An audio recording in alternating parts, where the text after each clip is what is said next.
પરવીનસિંહ મારો બાબો છે. તો એ સવારમાં ઘરે કહીને ગયો કે હું જાઉં છું બેંકમાં. કઈ તારીખે? 29 તારીખે ગયો. 12 વાગે નીકળી ગયો, પછી ઘરે નહીં આવ્યો. પછી નીકળ્યો તો 4 વાગે મને ફોન કીધું રાજસ્થાનમાં. પપ્પા કઈ છો? મેં ઘરે જ છું. તો કે પપ્પા ખેતર વેચી દો ને. મેં બેટા વેચી દઉં કોઈ ગ્રાહક આવે તો. અને પછી એને મને કીધું કે સારું બાપા સારું. પછી ફોન એને બંધ કરી નાખ્યું. એટલે પછી મેં શક લાગ્યો. મેં કહું શું છે? પાછળ નદી હતી, એ કિનારી ઉપર બેઠો હતો. એની જોડે એને ફૂલ દારૂ પીવડાવ્યો, કોઈ એક શું ખવડાવ્યું એ મને ખબર નથી. પછી એને ધક્કો માર્યું, યા પછી કોઈ માણસ ભાગી ગયા. આ એકલો આવે એવું નથી. એને હાથ ફ્રેક્ચર છે, હાથ અહીંથી ફ્રેક્ચર છે. બાઈક એને ચાલે નહીં એટલે દૂર. હવે આવ્યો કેવી રીતે? એની જોડે કોઈ માણસ છે, પણ મને શક છે ધીરેન્દ્રસિંહ ઉપર.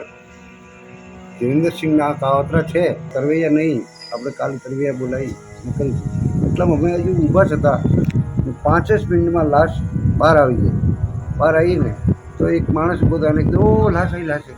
તો પછી આ તરવૈયા અંદર ઉતરી અને લાશને બહાર લાવ્યા. પછી અમે અહીં લઈને આવ્યા.